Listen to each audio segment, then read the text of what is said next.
Good afternoon, everyone. I'm Tanuja Sachdev from the Department of Political Science. On behalf of IQAC, JMC, and the Public Policy and Analysis Cell, I welcome everyone to the second session of the webinar today.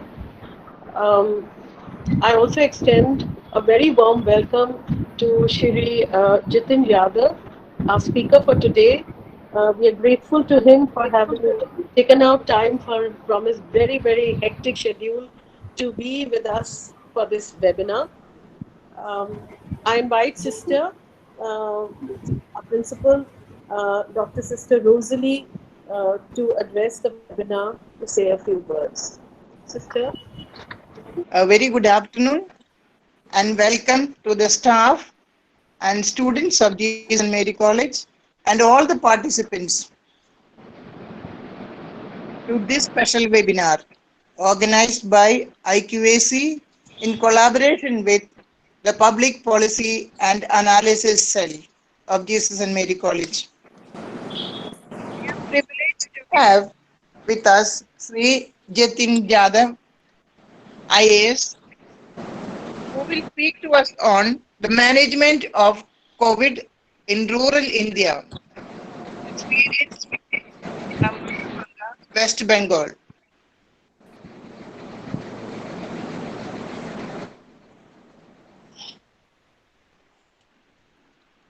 Thank you so much, sir, for accepting our invitation to come and share your experience and your expertise with us, which will challenge and motivate our students and encourage them. It will also benefit all of us to gain this insight into the life and profession of an officer who serves the country in all circumstances.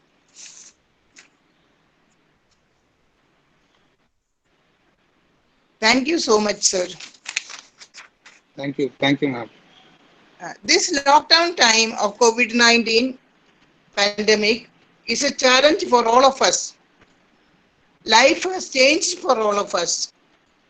Everyone is anxious about their future. So many people lost their job. The migrant workers desperately moving to their homeland, to their hometown. There is uncertainty and unrest everywhere. Before we begin this webinar, let us ask God to bless us and bless the whole world. Let everyone enjoy good health and peace of mind. With the grace of God, let us make this world a happy home. May God remove this virus from the face of the earth and save us. Let there be peace and happiness everywhere among us. Amen. I wish to congratulate the staff, the convener of the society, the Public Policy and Analysis Cell, Dr. Tanuja Sachdeva and Ms. Megha Jacob, and all the students who are part of this cell, who worked hard to organize this webinar. Congratulations to you. I also thank Dr. Amida Motwani, Dr. Alka Marwa, Dr. Renu Gupta, and Dr. Alka Segal, and all the entire webinar team for all the support you give to make this webinar a grand success. Thank you and God bless you. Thank you, sister, for the kind words and the prayer. It gives me a lot of pleasure to introduce my dear friend Jitin Yadav for our session today. Jitin Yadav is a 2016 batch IAS officer of West Bengal cadre. Born in Gurugram, Haryana, he completed his schooling there and thereafter joined St. Stephen's College, University of Delhi for his undergraduate studies in physics in 2006. After completing his undergraduate program, he joined Futures First, a proprietary trading firm, as an associate derivatives trader, trading in the international crude oil derivatives markets, and continued to work there for 3 years. All through the 3 years in the corporate sector, he yearned to do more for the underprivileged in the society. As an attempt towards this, he utilized his weekends to contribute to an NGO devoted to assisting and mentoring street children, orphans, and Divyang children. He decided to step up his efforts to contribute to society by deciding to join the Indian Civil Services. Before joining the IAS in 2016, he served in the Railway Protection Force for 5 months. He is currently serving as the sub-divisional magistrate for Mathabanga subdivision in Cooch Behar district of West Bengal. Thank you, Jitin, for your time today. The moderator for today's session is Ms. Nikita Bhatia, a second-year political science honors student and an active member of PPAC. Nikita, thank you for volunteering for this. I now pass on the stage to Shri Jitin Yadav to begin his session. Good afternoon, everyone. Thank you, Naveen, for giving me the opportunity so that I'm here today. I'm born and brought up in Gurgaon, Delhi, NCR. Never seen a rural India before properly, barring few villages in Manesar where my mother belonged to. That was just during the summer vacations. But what rural India looks like, that has been my experience for the past 10 months. The biggest problem with the coronavirus is the uncertainty. Throughout our lives, what we have seen, we are used to certainty, like especially in government. In the past couple of years, I've seen the targets we receive, the orders we receive, most of the things are time bound. So this is the first time we have come across a situation where we are not sure what to do with it because of the uncertainty attached to it. You start with first lockdown, you don't know what will happen. You start with the second lockdown, you don't know what will happen then. Even now today, after so many lockdowns, or we have started calling it unlockdown also. The corona numbers, active cases are rising day by day. So the biggest problem with the administration and with the people, we are on the same platform on this, is the uncertainty, which acts as hindrances when we work.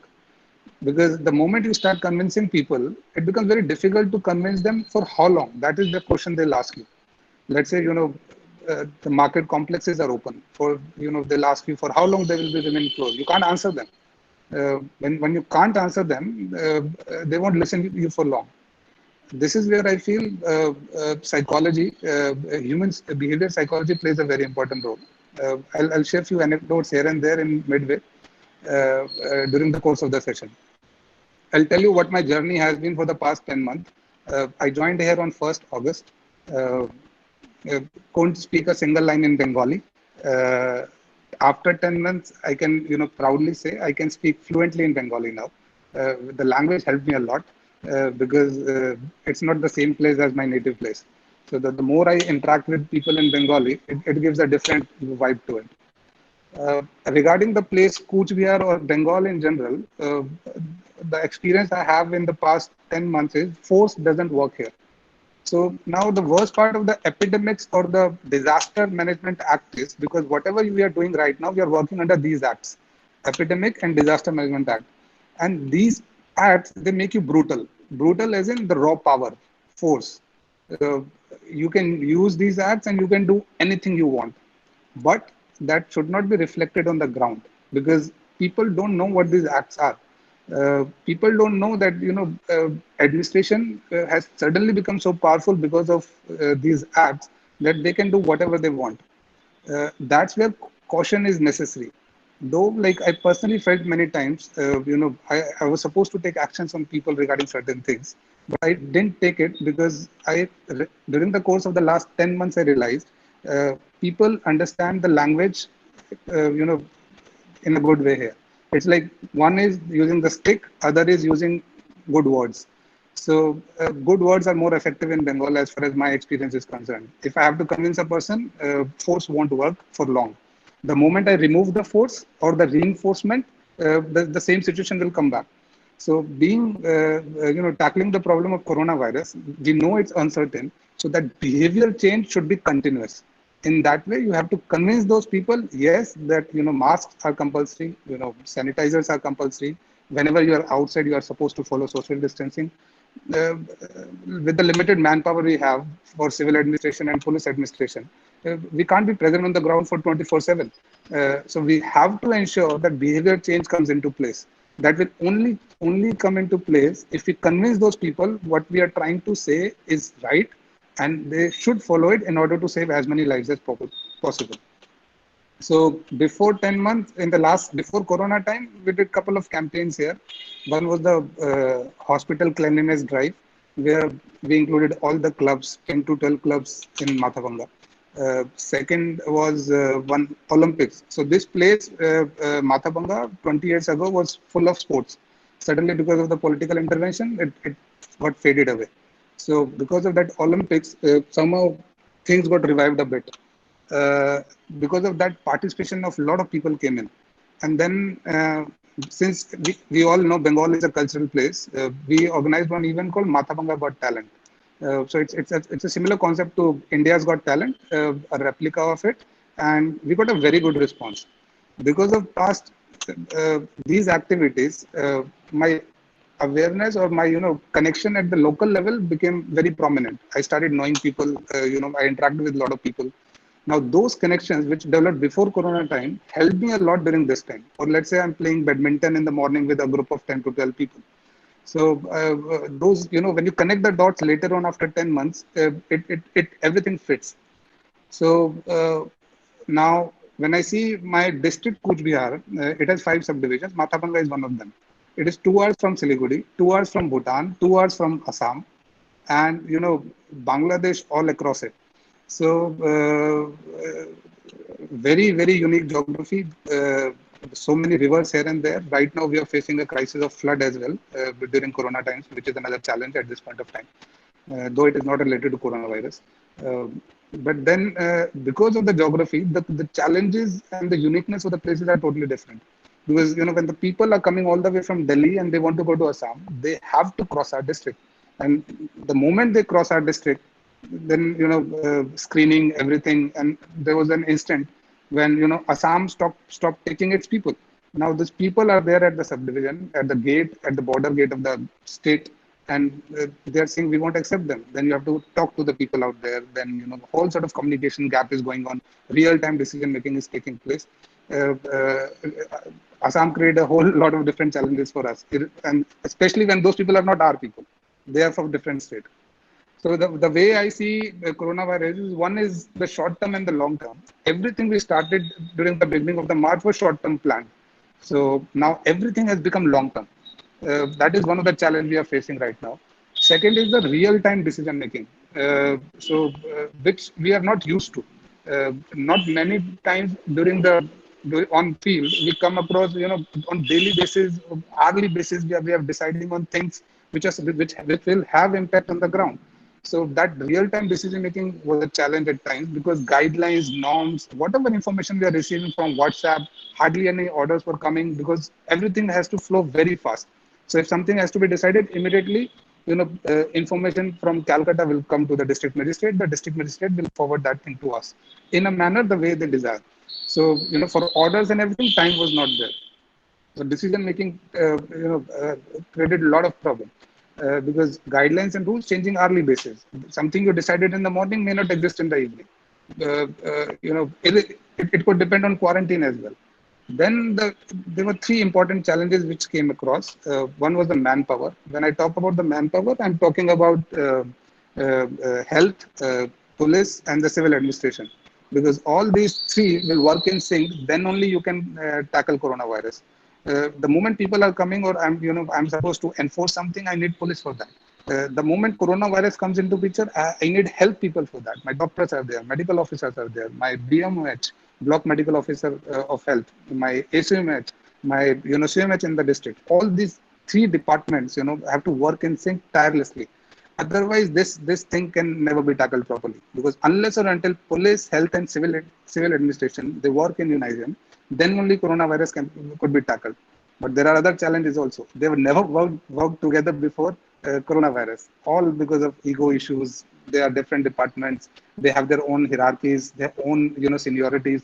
But due to coronavirus, everything came together. It was a good sign for us, a learning for me as well, because this is my first posting as SDM, and whatever I'm seeing right now is only for the first time.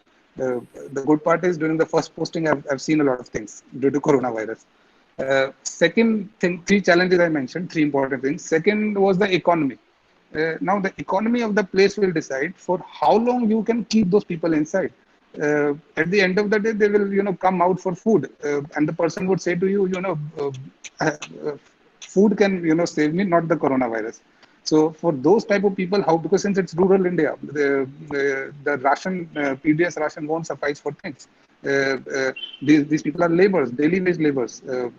Suddenly the money stopped. How the houses will run? That was another challenge, because on one side, it's very easy to say lockdown. It's very different from what I've seen in Gurgaon or Delhi. Economic conditions are much better over there. People can survive for months at least. At least they will get food at home. But the challenges in rural India is like, how will they get the food? That was one issue which we faced for a lot of time, because you have to convince and have to try to arrange resources as well, so that the food comes to the homes. That was the economy part. Now, the last was the political part. In normally, especially in Bengal, if you see, we have a lot of political interference in things, as most of you have seen during the media and everywhere. Uh, uh, During Corona time, it's like less interference is desired, because the more they interfere, there could be problems as well. But you cannot work without their interference as well. There are many things where you need their support. There are many things where I call my MLA and I tell them, MLA sir, there's something I'm not able to do, and only you can convince people, because they have that manpower which we don't have. We have the power on paper, but they have the convincing power on the ground, because they use that manpower to get votes during the time of elections. That means their chain of command is much better than us. What we have is on paper, but during the times of coronavirus, paper won't work. Actual things on the ground will work. So in that case, fortunately, I had pretty good relations with the political people around there. My chairman of the municipality, my MLA, or my minister, sir. All of them supported me throughout the time, and the best part was the buck stopped at me. So even someone questioned my decision making, and if your political people are saying what SDM is saying is right and that will happen, then it gives you a lot of confidence. So that boosted me a lot every time. So this is a brief of the things that I thought about. Now, how the activities planned out, I will share a timeline with everyone. So one was when Corona came to India. So when I look at India, we all were tackling coronavirus in China. The way things were happening, everyone knew one day or the other, it has already spread to Italy and the USA. If not today, tomorrow, it will definitely come to India. Why we are not stopping the flights? Why people are still coming to India? All those questions were coming in. But those questions were coming to me as well. Being in the hierarchy line, this is my first posting. My say in the system is very less, and there are n number of things going at the top level. Then the only thing which came to my mind was, irrespective of how the virus is spreading from one country to the another, it is spread to Europe, it is spread to Northern America, it will definitely come to India if you are not, cordoning off the entire country, which we were not. So I predicted in advance, it will definitely come to India. Because the way it has been, if let's say US can't do it, if China can't do it, or let's say if other countries can't do it, our systems or the strategies, or the entire country as a lot, we don't stand even close when it comes to development as compared to those developed nations. So that was something I was sure about, it will come, but after how many days, for how long it will last, and how worse it could be, that is something which was I didn't know about. So my only focus was on the IC activities initially. So the moment a case came to India, immediately I started IC activities here. So throughout my activities, I thought, let people know what Corona is. So we are talking about people in rural India. WhatsApp could be, there are people, there are farmers who have those old phones.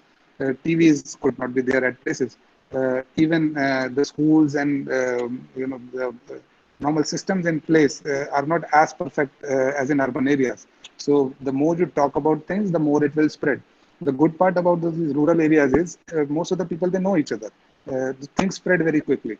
So few competitions here and there in schools, couple of. So I was looking for opportunities. If a grand event is happening, some puja is happening, or some utsav is happening, which is a tradition in Bengal. Every now and then things happen. Gatherings will be there.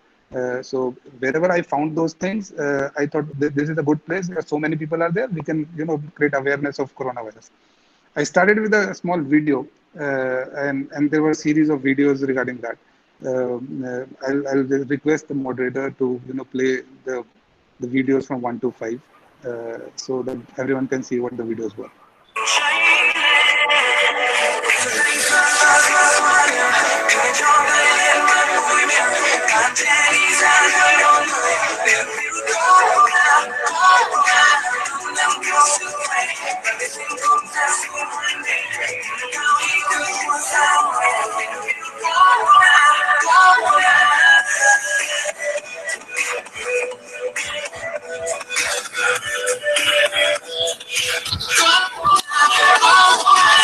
So this video was started with the movement of hand wash and the way things supposed to be done.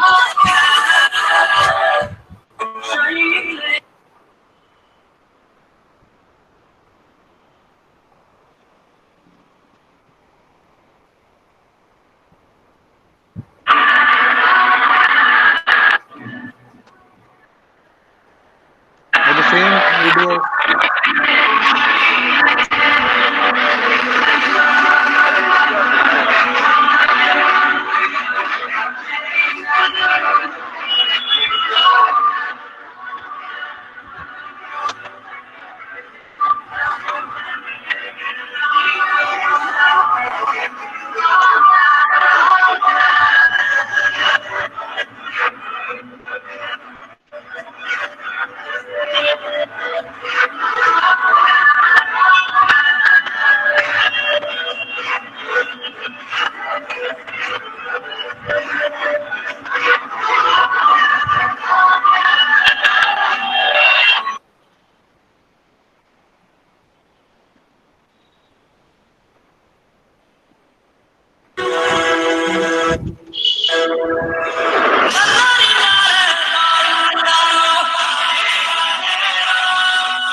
আমি শপথ নিচ্ছি যে যখনই আমি বাইরে যাব SMS follow করব social distancing mask sanitiser আসুন আপনিও শপথ নিন যে যখনই আপনি বাইরে যাবেন এসএমএস ফলো করবেন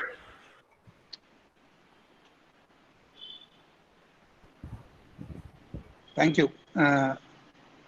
So I've never made TikTok videos before. This is the first time I've made. Had to get out of the comfort zone. Thought about it a bit, whether it will be good for an officer to do these type of things or not.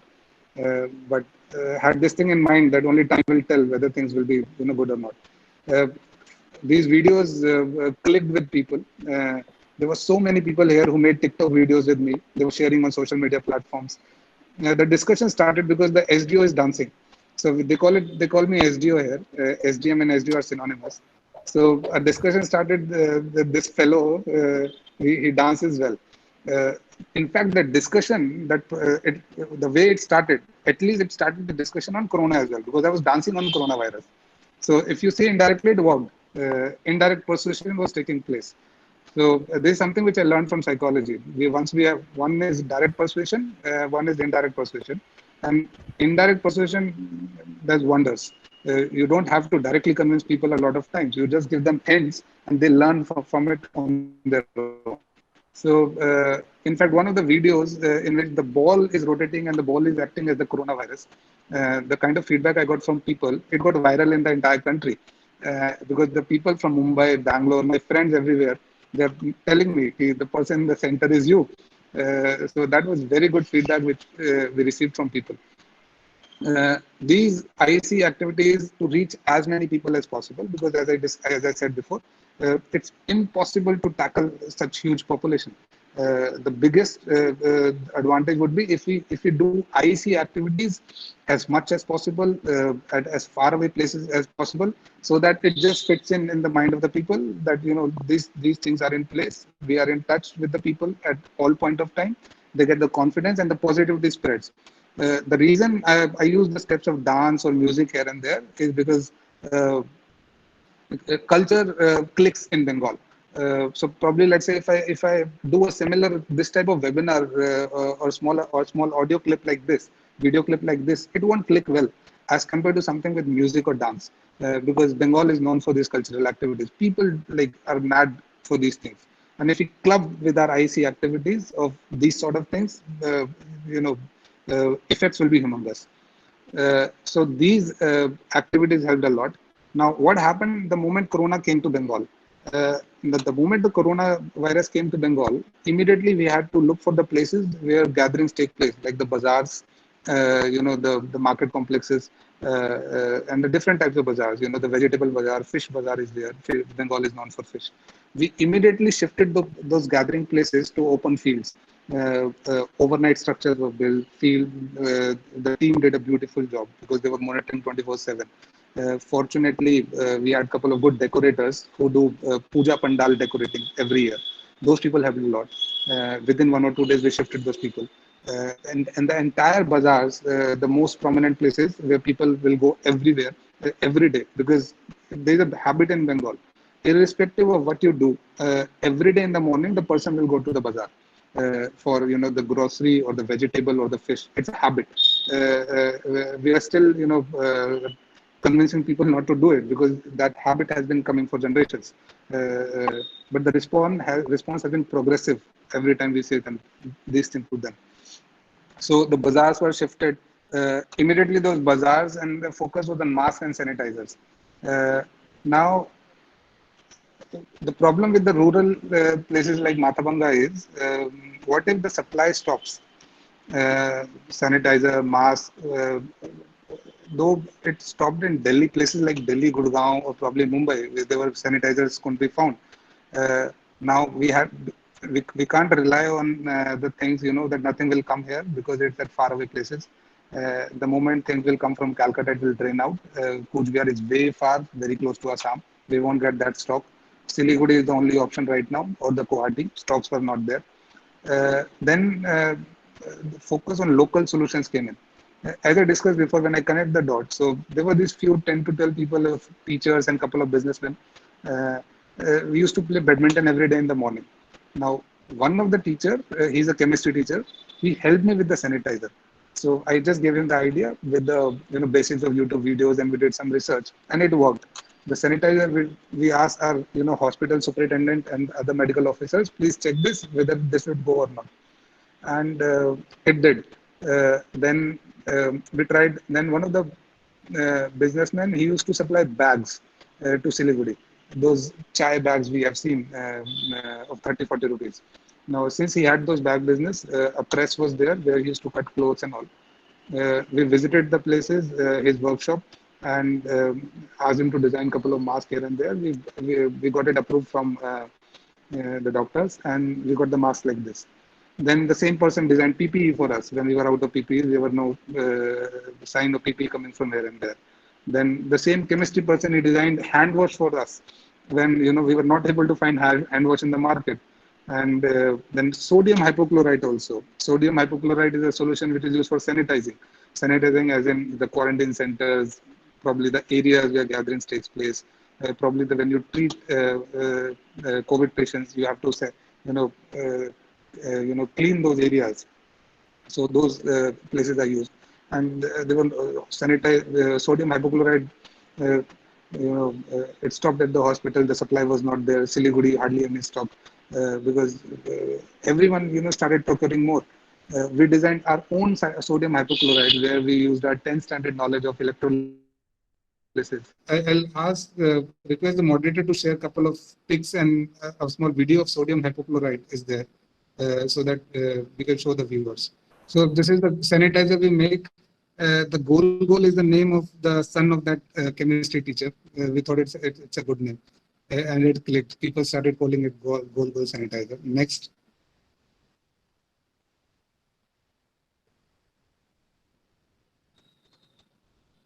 This is the PPE we designed. That's myself in the Usain Bolt pose. Next. This is the current version of the PPE we are designing. We are modifying it to the next level. Next. This is a small video of sodium hypochlorite, which we tested as a sample in a small glass. Later on, we did it in a drum of 50 liters, and we are using it ever since. The cost of 1 liter of sodium hypochlorite is rupees 50. The cost we are coming, our cost price for this solution would be the cost price of the salt, because it's a mixture of salt and water, and electrolysis takes place. Rest all things of water and electricity doesn't, you have to pay much. So it came out very cheap. You can actually see the electrolysis process on the electrode. The bubbles are coming out.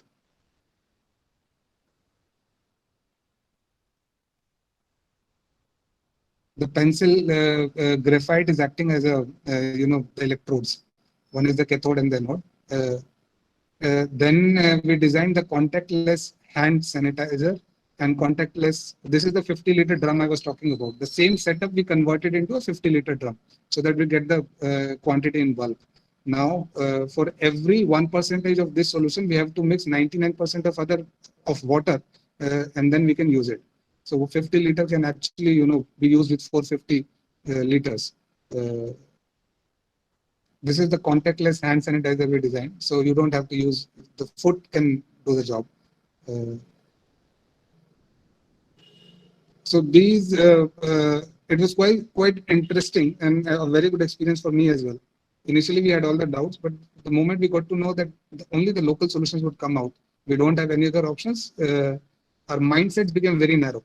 So I don't have to look for solutions outside my place. All I have to do is, because I won't get support from outside, in probably, for that, at least for that month, PPEs, sanitizer, masks, everything will take time.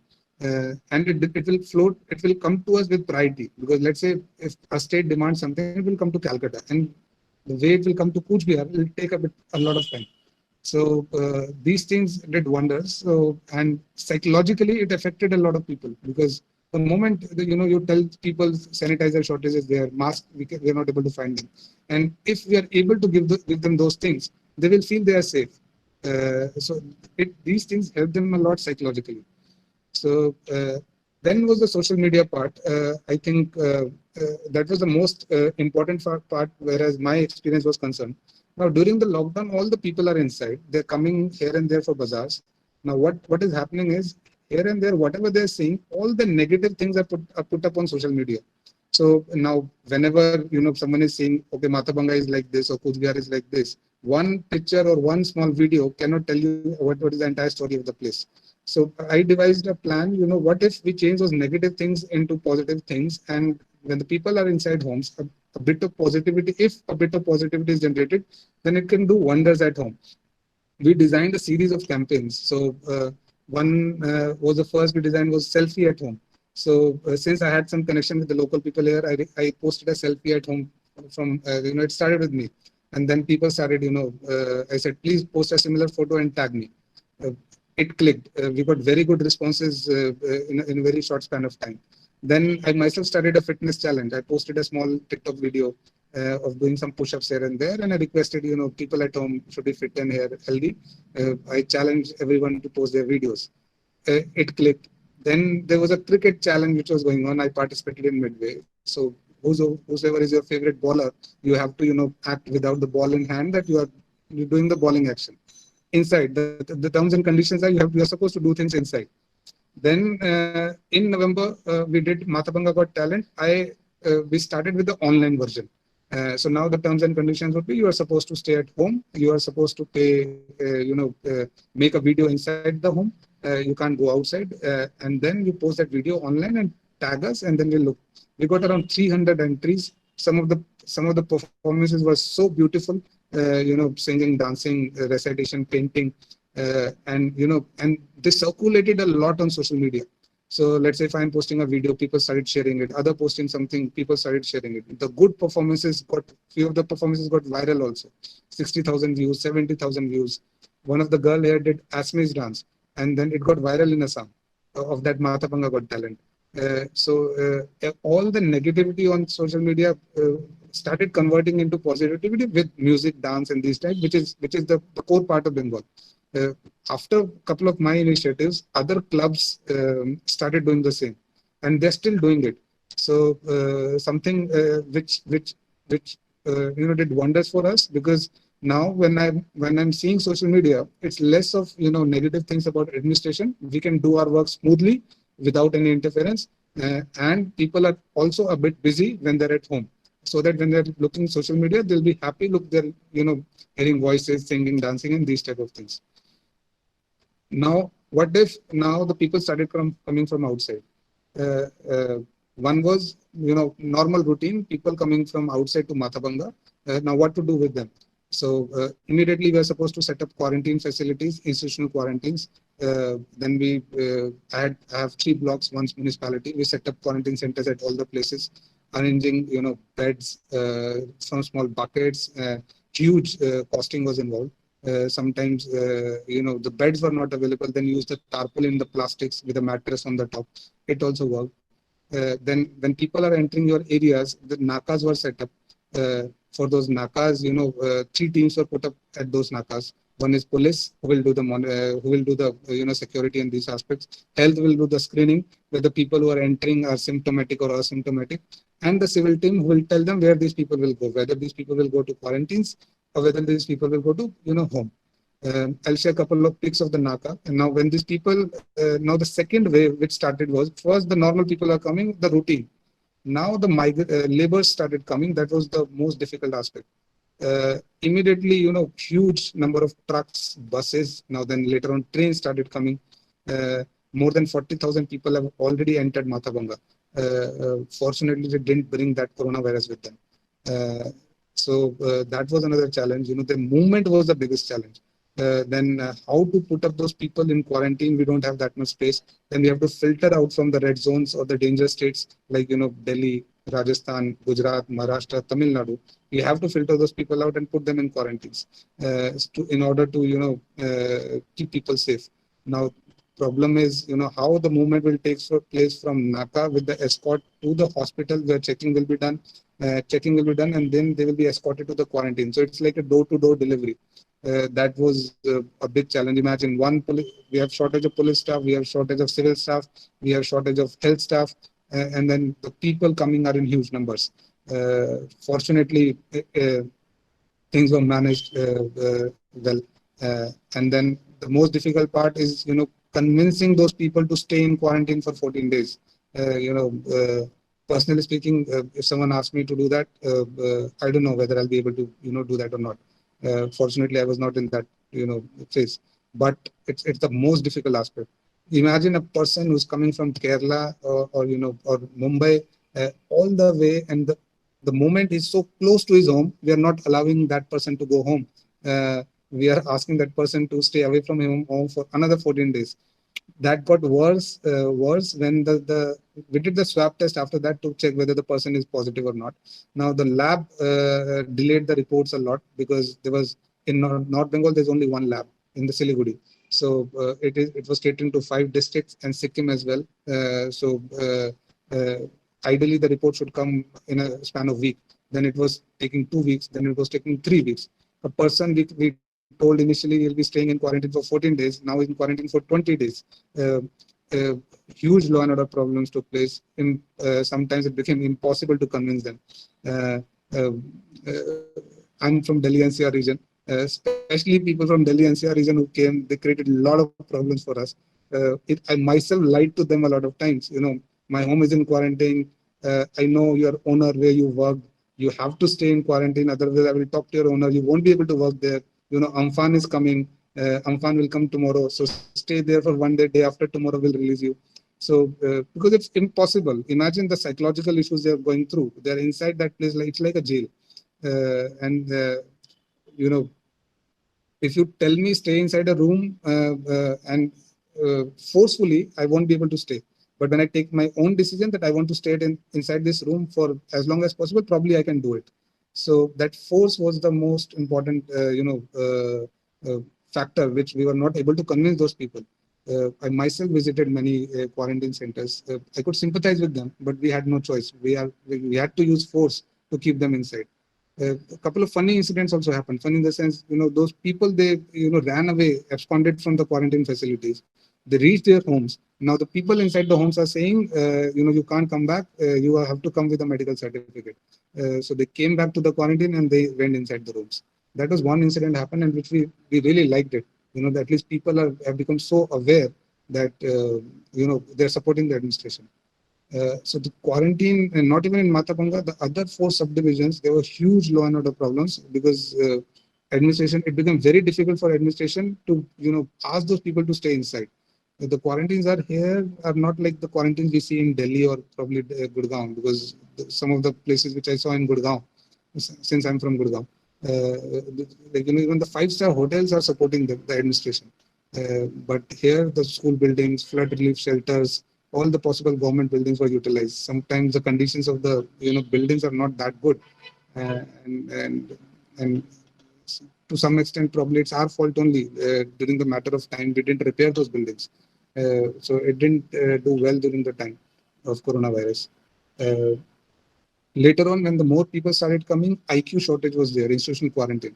Then the other solution came up was, what if the community start building up their own quarantines? So we gave hints to the community. Look, these are the places nearby your area. You have a choice. We can't keep them in quarantine because we don't have places. So either they can go home and infect you, or the other option is this is a building. You can supply your resources. You can give them beds, since in any case they will be coming home. You can supply them food regularly, and that place can act as community quarantine, where the community itself is deciding that these people of their local area will go to that building or the nearby school, or probably nearby another building, and they can do that thing. Currently, it worked out really well. The number of people in community quarantine are more than institutional quarantine. And since community quarantine is an itself thing where the community is doing it on its own, so ownership comes in. So that helped us a lot. Another challenge we faced was the market. So I have one municipality here, a population of around 35,000. There is one market complex here. As I mentioned in the beginning of the talk, how to convince those people to, because of the uncertainty that their shops will remain closed for as long as possible. I kept holding it for a week and a week. After 1 week, we'll let you know. After 1 week, we'll let you know. Used all type of tantrums, used all kind of psychological skills. For how long I can convince? Finally I had to give up, because there were, a couple of things of these sorts started coming up.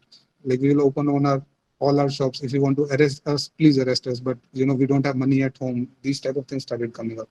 Then we started with the odd even thing. It did well, odd even. Then immediately the lockdown was removed. So the Vyavasai Samiti, which is in charge of the market complex, it helped us a lot in taking the decision making. So every day I had a plan during my routine that in the morning and the evening, I'll go for 2 surprise visits and ensure, whether the mask, social distancing and sanitizers, these things are followed or not, whether timing of the shops are followed or not. So we devised a mechanism using the odd even. So if I see one entire week, all the shops are open, but the timings during the day or the days may vary. So at single point of time, not all the shops are open, but if I see the entire week, all the shops are open.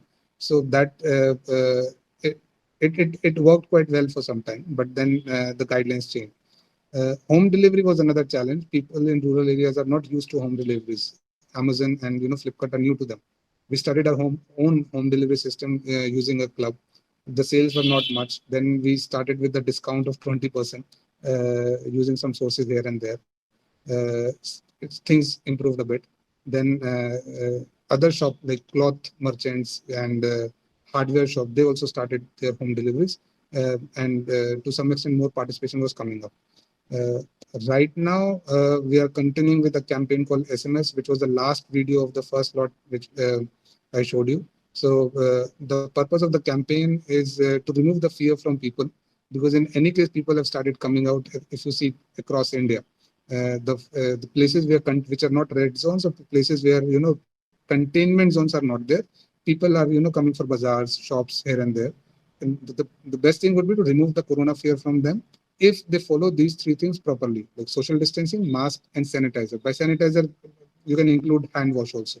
So we are continuing with this campaign with T-shirts, flexes across all the areas. I've involved 7 clubs, given them duties on each day of the week.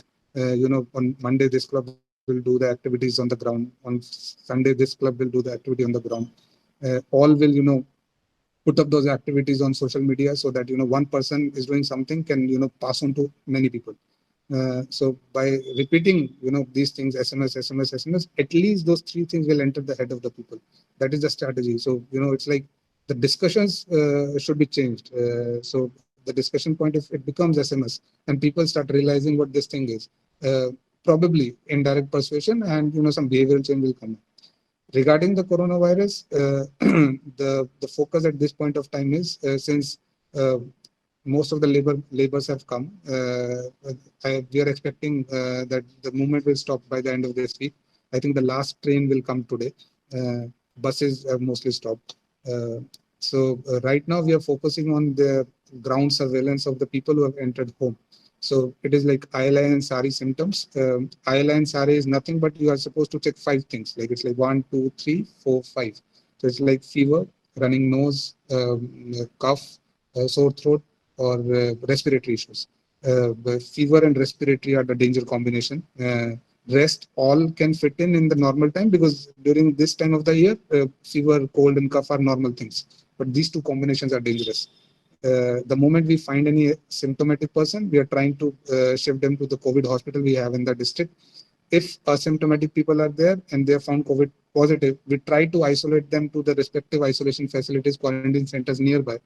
If they're at home, things are fine. We do the containment of the area, and we try to ensure no one goes out of that containment and comes in at just like other places. So right now the focus is on the ground surveillance, because people have come inside. Whatever testing and whatever thing which was done before has done. People have entered their houses, and these people are not small in number. We are talking about some 40,000 people.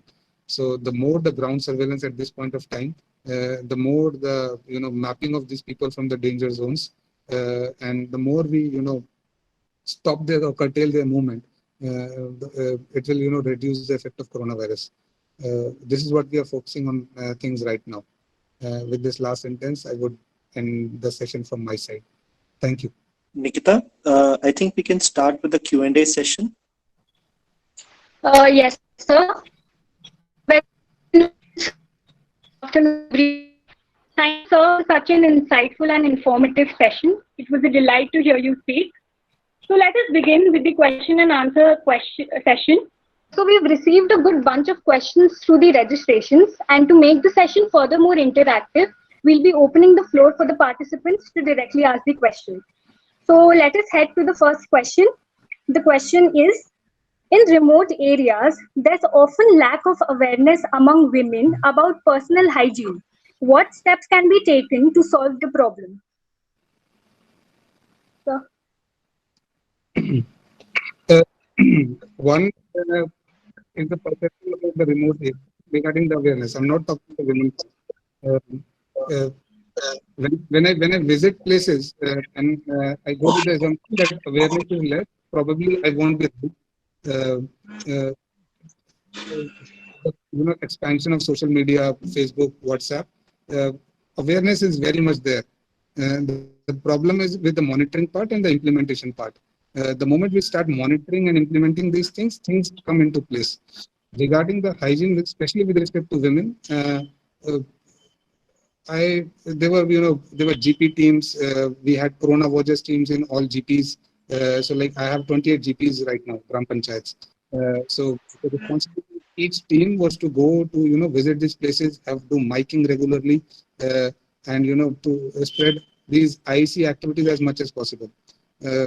Especially when it comes to women, or especially when it comes to coronavirus, I won't be able to say that we really focus on them, but we were focusing on all of them. Regarding the personal hygiene, my personal observation is men are worse than women when it comes to rural areas. I don't have much to say on this, but yes, regarding since the awareness was for everyone, so this is the way we did the awareness. GP Right, sir. actually. Yes, sir.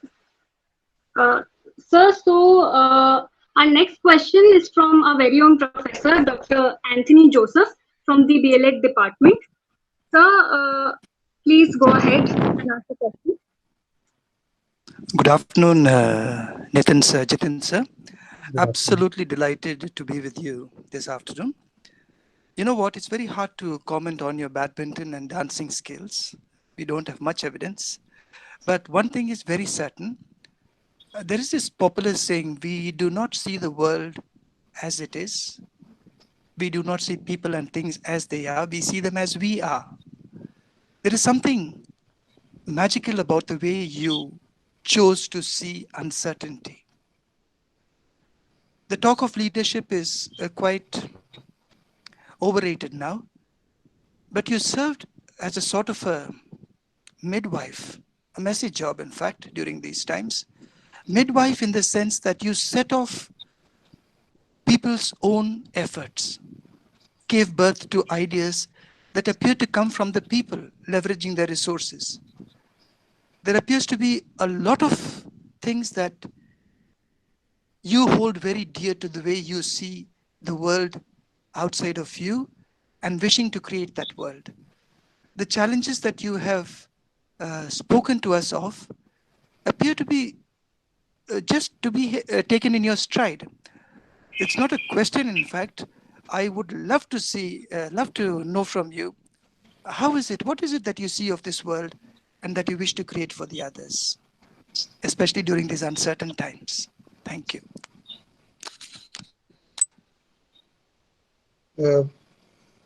Thank you so much for the positive comments. I'll share my experience for the past 3 months, what uncertainty means to me. Every day in my office, even till today, people come up with their personal problems, economical, or probably, some things are not working in the families. They're not able to support them. Being part of the administration, we also have limitations. We can't support each and everyone because we have limited resources, limited funds, limited schemes. At the apart from paperwork and these things, I can't support. Max I would do is like probably I'll support.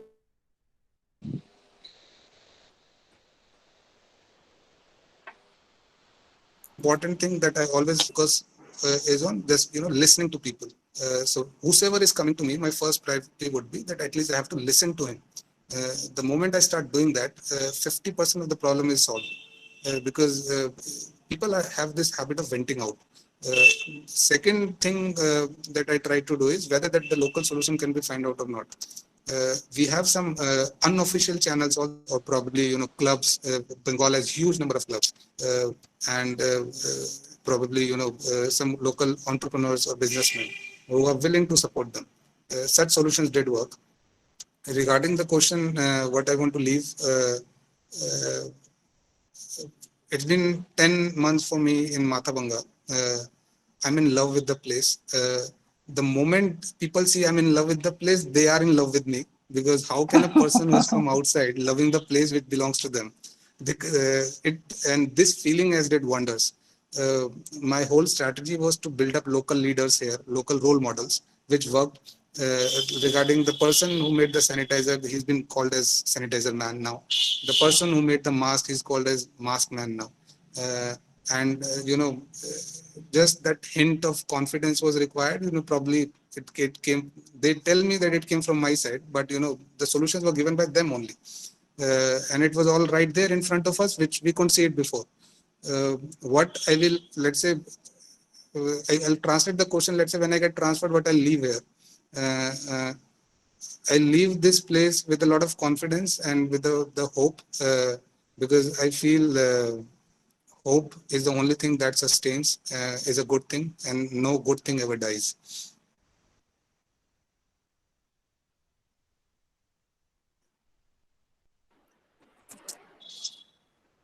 Nikita, you're on mute. We can't hear you.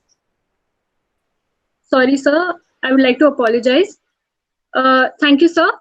Now, for our next question, I would request Mr. Manas Dikshit to unmute himself and answer and ask his question. Good afternoon, sir. Your voice is not audible. Good afternoon, sir. Sir, how important is inter-district cooperation to handle this crisis at rural level? I'm not able to hear you. Can you give me a second? I think there's something wrong with the app. Just give me a second. He'll be rejoining. Amita ma'am, if you could continue. Oh yeah, here. Yes. Good afternoon, sir. Good afternoon. Sir, my question to you is that how important is inter-district cooperation to handle this crisis at rural level? So basically, let's say when I talk about my district, the next district would be Alipurduar and Jalpaiguri. So let's say when the movement of people is happening, the labor migrants are coming. They are coming by foot. They are cycling. They're coming in buses. The better the coordination of the two districts, better will be will give more facilities to the people. This was the worst problem we faced. We couldn't get the support we desired, and this is the reality. In fact, miscommunication, coordination, the things we learned during the preparation time when we write answers in UPSC. This is required. Neutrality, practicality, partiality should not be there. So these type of things are actually seen on the ground. If the district magistrate of one district is not interacting with the district magistrate of the other district, or the SP of one district is not interacting with the SP of other district, that flows in the entire hierarchy down the line. And the person on the grounds will suffer the most, because just because of that, those two people, the coordination is lagging now. It improved a lot during the course of time. It's not inter-district. I would say first it is intra-district, then it would be inter-district, and then would be interstate. That's how the labor migration movement started. So when, let's say, if we have 5 subdivisions, if from one subdivision people are coming to my subdivision, I need coordination there also, with respect to other district also, with respect to other state also. So in the initial time of the movement of labors, it was horrendous. We suffered a lot. We were not, imagine, at 2:30 in the night, you're receiving a call, there is a bus of 50 people from Mumbai at the Naka. What to do with them? We have no idea their movement, and most of the movements were like this. I would say 50% to 60%. Before trains, train was very organized. The moment train started from Delhi, we get the information, and we assume it will take this much of time. But the way buses were coming from Hyderabad, from Bangalore, from Chennai, from Ahmedabad, from Mumbai, we had no idea how these buses are coming. We are getting no information. Most 80 to 90% of the movement was unscheduled. So we could only tackle schedule properly. For unscheduled, real-time decision is taking place, real-time monitoring is taking place. There were sleepless nights. 1 month was very hectic. I myself got bit of fever because of sleep deprivation. Where people thought, then I had to convince people I am not suffering from coronavirus, it's due to fatigue. So that month was very hectic. The positive I see out of it is the learning I get in my first posting. All the mistakes, all the loopholes, all the gaps I'm seeing right now, I'll be in administration for years to come. This learning will help me a lot. The kind of learning we had in the past 4 or 5 months due to coronavirus, this is more than a lifetime learning of a bureaucrat. In the normal course of time, when disasters don't take place, people don't get to see these things. They see these things during the span of 20-30 years. So I would say it is very important. The coordination is the most important part. Thank you, sir. So our next question is from Akshita Parikh. Akshita, please pose your question. Good afternoon, sir. My question is, with the two crises that are facing your district, the flood and the virus, how is the administration managing them with respect to the division of manpower and resources? So basically, right now, the good part is all the movement which was coming from outside, especially the labor movement, it has reduced. So a bit of time we got in between. So it's like a declining curve.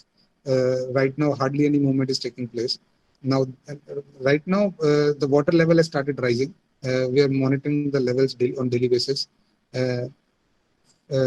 Flood shelters, schools nearby areas, all these locations have been found out. These are the vulnerable spots. This is where the slope is like this. Probably the first water will come to this area. These people can be moved here and there. How the relief would happen? Relief in the sense, with the moment a person is shifted from his home, how that food will happen. So community kitchen planning is going on right now. In fact, I had a discussion in the morning only. So flood preparation has started coming up. We are expecting the way things are happening, and it's raining a lot, and the way 2020 has been so far, all the worst possible things could happen this year only. So I always prepare for the worst, because the moment I prepare for the worst, my 50% of my work is done, and then probably in the course of time, my preparation will be better. So I'm expecting floods will come. We are preparing in that manner. So our next question is from Anurima Srivastav. Anurima, you're requested to unmute yourself and ask the question. Hello. Hello. Yeah, we can hear you, Anurima. Okay. Good afternoon, sir. So my question is, how will the decisions made in recent GST meeting, particularly the uncertainty around compensation settlement, affect West Bengal state during the COVID crisis? I couldn't get the first line. Can you repeat?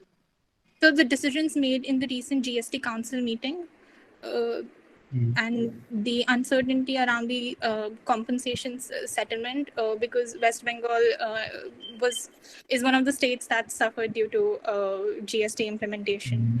And how will that uncertainty affect it further? As of now, the way I see these things, the decision making will come from the top. We are the implementing part. As far as my interaction with the people goes, we have not received any complaint as such. Things are smooth here, probably because of the rural area. The effect of that, GST thing would be less here. Places like Siliguri and Calcutta, Durgapur, Asansol, those places would be more affected. Till now, we haven't received any sort of the things, and the focus is also not on these things right now. So let's say the way I see let's say if I get something from the top, how to implement it, how the decision making will be done, then probably we'll be convincing people, or if the complaints start coming up, then we'll devise a channel so that complaint goes to the top. I will inform my higher authorities in a way. As of now, GST thing, nothing is going on right there. Right, sir. Our next question is from Diksha Jha. Diksha, you're requested to unmute yourself and ask the question. Good afternoon, sir. So my question is, how do you convince people who are involved in very small businesses or are dependent on daily wages to stay at home for such a long time?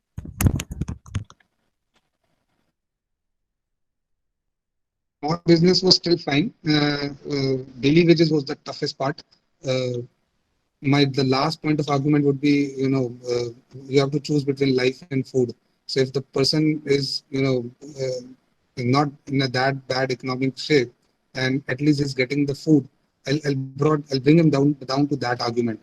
Then he can, decide for himself whether, he can go out or do something, and, coronavirus will spread, which is against the rules, where the administration will take action, or, he can stay here for some more time, at least a couple of weeks, but things will smoothen down and then things go by. Regarding the daily wages, that was the difficult part. So we have ration distribution for those people. At least the food was to some extent was taken care of. Then a lot of clubs were involved in relief activities. We found out the hotspot in the areas where these type of peoples are there who are not, getting the enough rations. So we ensured that, the distribution of those relief materials are first given to those people. And a chain of movement started. Like if one club started doing it, then another started, then another started, then another started. That helped us a lot. It affected, for them, initially it started with the craze of pic on the social media. Then I enforced it not to put it on pictures on social media. It doesn't look good because it just because the situation, the circumstances are as such that they're not able to. Otherwise, they work hard for their living. Then we passed it on to the higher authorities. I talked to my district magistrate and everyone, and all were doing the same, not just me. These are the sort of people what should be done. Then special coupons, temporary coupons of ration cards, additional rations were given. So these sort of arrangements were done for these people. As of now, the special coupons and temporary coupons are still going on. So where, additional 5 kg rice, probably, dal, chana, this food portion was taken care of. Second was the other demands, probably, soap, these type of things. Fortunately, local people helped us a lot. To some extent, apart from government guidelines, I can't give people anything apart from that. I can only give them what I'm asked to do. So in that aspect, those local contacts of mine helped us a lot. So fortunately, for awareness videos, there are a few people of Matabanga who are outside India, and they're doing pretty well. So, I use this video call concept. So I used to video call them and get the picture of, New Jersey and tell people in Matabanga, look, this person of Matabanga is staying in New Jersey. And, he's telling us not to, go outside the homes, and so that people get convinced. And those local people had a very good impact. Then I requested them for funding also. Please give me some money so that I can support the local people here. So I get some, a few lakhs of people money from here and there. Local business guys who are doing not that bad, doing good. So they, like, someone gave 30, 40, someone gave 1 lakh, someone gave here and there. We pulled in a lot of money, designed a few type of bags where few items were there, so then one can sustain themselves for a couple of weeks. So we decide how to distribute, how to go about it. Then we did the distribution part. Regarding convincing them, we had no other option. As I said, the part was the convincing part. The last argument from my side would be the life and death. I would tell them, even now it happens sometimes. If a person tells me I will go out, I said, what do you need? He said, food. I said, I will give you food from myself, but please don't come out. And it worked with few people. And when things came to coronavirus, we had no choice. If the government doesn't tell me to give these things to these many people, we can only arrange from local sources. Apart from local sources, there is no other option. Otherwise, these temporary coupons, special coupons, these were temporary arrangements for a couple of months. I think this is how they sustained so far. The feedback has not been that bad, and the complaints, we have a control room complaint system. We haven't received much complaints also. So so far it's working fine, I guess. Thank you, sir. Our next question is from Ananya Garkoti. Ananya, please pose your question. Good afternoon, sir. My question is, due to the pandemic followed by by the lockdowns, the migrant workers are heading back to their villages. And at this point of time, it is very necessary to keep them employed. What are the plans of the state government for the same? So, so one was the corona part, the checking and testing and screening, everything was done. Now, the second was the skill part. So what we did in the last couple of weeks, the moment we were sure that the labor movement and our work pressure has reduced a bit, we did the skill mapping. So of around 1.5 lakh migrant laborers who have entered Cooch Behar district, we did skill mapping of all those people. So those people, their skills are actually written in Excel sheets of all those 1.5 lakh people. When I go to GP wise or block wise, it will reduce to a bit. So that skill mapping has been done. That data has been shared with the districts. It has gone to the state. Now, where those people will fit in, the first priority was the NREGA. We ensured that those people get the NREGA card as soon as possible and they start working on the ground.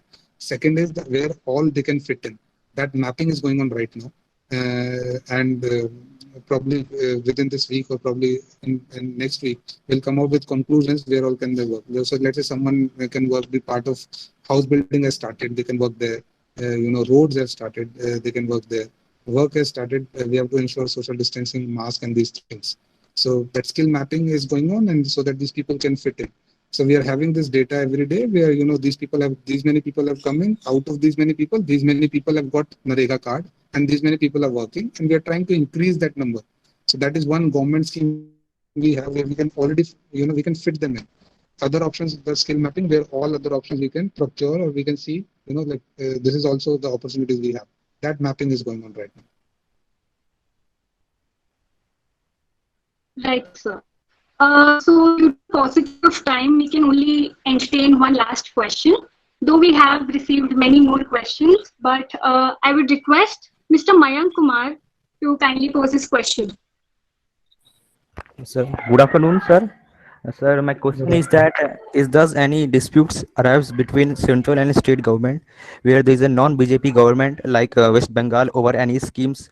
I mean, in implementing 18 rural areas like Ayushman Bharat scheme and others. Sir, just want to. Really apt question. We all go through this every day. The way I see administration is I only focus on those things which are under my control. So the things which are not under my control, I don't think about them because that will bring negativity into me. And the more negativity comes into me, that means my work will be affected as a person. A lot of issues going on, a lot of things going on between center and state. Who is right or not, no one can say. We all have our opinions. I try to be apolitical in this scenario. Being an officer, the only job is whatever instructions I will receive, I have to, fulfill those. I have to implement those on the ground and tweak those things in a manner so that they can fit in. So let's say if I, get some information or get an order that you have to implement this thing from Calcutta or any department in Delhi which came to first Calcutta, and then they will give us instructions. So then we see how those things can fit in at the local area and so that can be implemented properly. My entire focus is on those things. What goes there, what comes out and what, ideally should be, that is not my priority right now. I'm not at that stage also where I can, pitch in. I'm still at, the junior most officer in the state. My only focus is on the people on the ground. We get the information from Calcutta, we implement it, that's it, nothing else.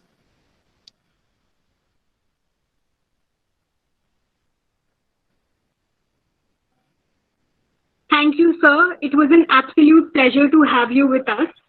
Now I request Dr. Amita Motwani, the JMC Webinar Committee Coordinator, to deliver the vote of thanks. Before I propose the vote of thanks, Anuradha Sharma, Dr. Anuradha Sharma, who's a faculty in the Department of Sociology, GC St. Mary College, she has asked us to read the question because she's not able to unmute herself. Her question is there anything from your corporate sector experience that you feel has particularly helped you in managing your current responsibilities effectively? So this is my first independent posting and I joined on 1st August last year. The good part, there are good and bad things about the corporate sector. Corporate sector is the, the motive is for profit and all. Our purpose here is totally different. The positives I see from corporate sector is with the decision making part.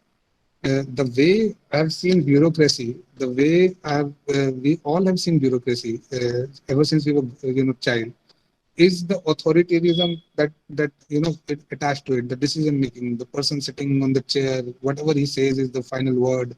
Collector jo bolega wo patta bhi nahi hilega. These type of words we have seen. This is something changed totally when I was in corporate sector. The decision people are more liberal, they are receptive. Anyone can give you good insights. That is the learning I had in corporate sector.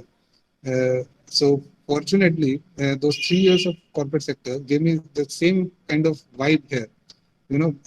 So ideally people see, being an IAS officer, he won't interact much.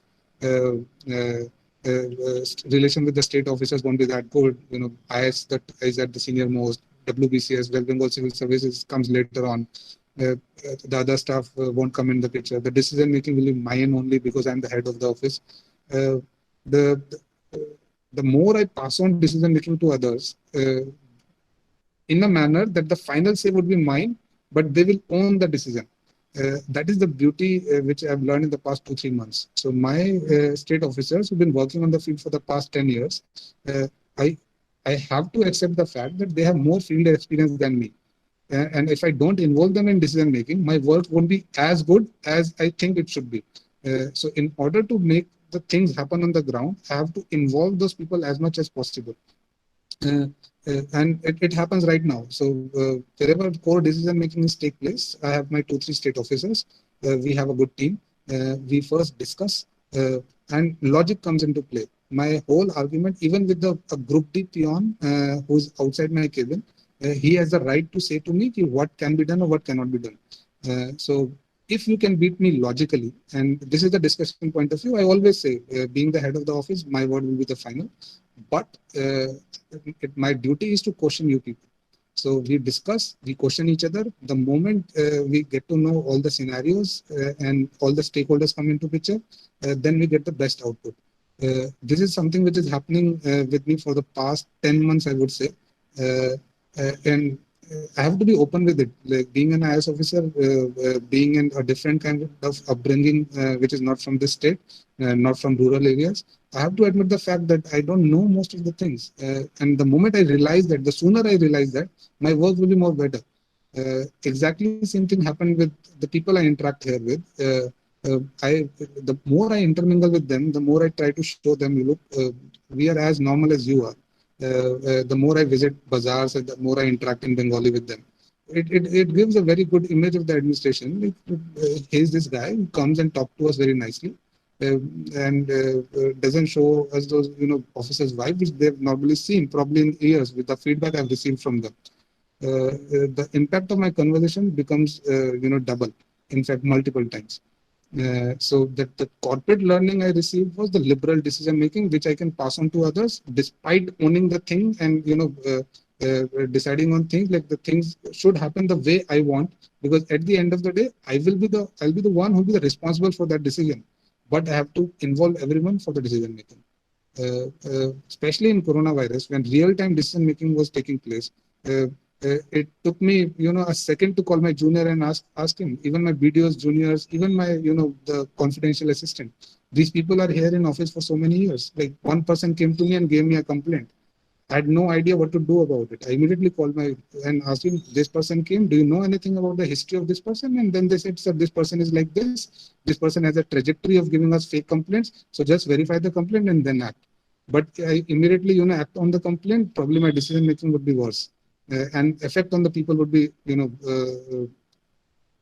much worse. So I think that learning from corporate sector of those 3 years, that open mindset and accepting the fact that, it's good to not know many things because then you're open to learn things. That helped me a lot. Thank you, sir. So it's my privilege now to propose the official vote of thanks. Our speaker, Shri Jitin Yadav, who has taken out time and still struggling with all the odds on the field and given us an insight into what's happening there on the ground. We read in the papers, but we don't know exactly what is happening. A lot of things that you have tried and you have done gives us hope. The best thing I found was this idea of community quarantine. You know, if the community takes the responsibility to quarantine their own members with support from the administration, they can't be anything better than that. I must thank our principal, Sister Dr. Rosalie, who has always encouraged us and given us support to organize this webinar. The IQAC convener, Dr. Alka Marwa, the Public Policy and Analysis Cell convener, Ms. Tanuja Sachdev, faculty advisor of PPAC, Ms. Megha Jacob. They all helped organize this webinar, and my own webinar team, headed by Dr. Naveen Thomas, Ms. Vrinda Moda, Mr. Gaurav Verma, Dr. Shikha Singh, and Ms. Ishita Singh. They've all been doing their jobs silently, quietly in the background, but each one's contribution is very, very important. From making posters to writing certificates to hosting this webinar. And the team of students of PPAC with the President Shreya and other members Tanya, Shobha, Arundhati, Sonu, Arpita, and Nikita Bhatia for moderating this session, and all the participants for asking the questions, posting their comments. Thank you very much. Thank you so much for the opportunity. Thank you, Jitin, for sparing us the time. And I really appreciate the team behind all this. It's a wonderful way of continuing things, especially during the times of crisis. And just like how our education sector is suffering right now because of those online platforms that don't exist. And the kind of sessions these come up, I especially attended the last session of Anil sir yesterday. And it's wonderful. And I imagine 100 people in a single platform has so much of experience sharing and questioning each other. It's a very good platform that JMC has created. Looking to have more sessions with JMC in the future times. Thank you so much.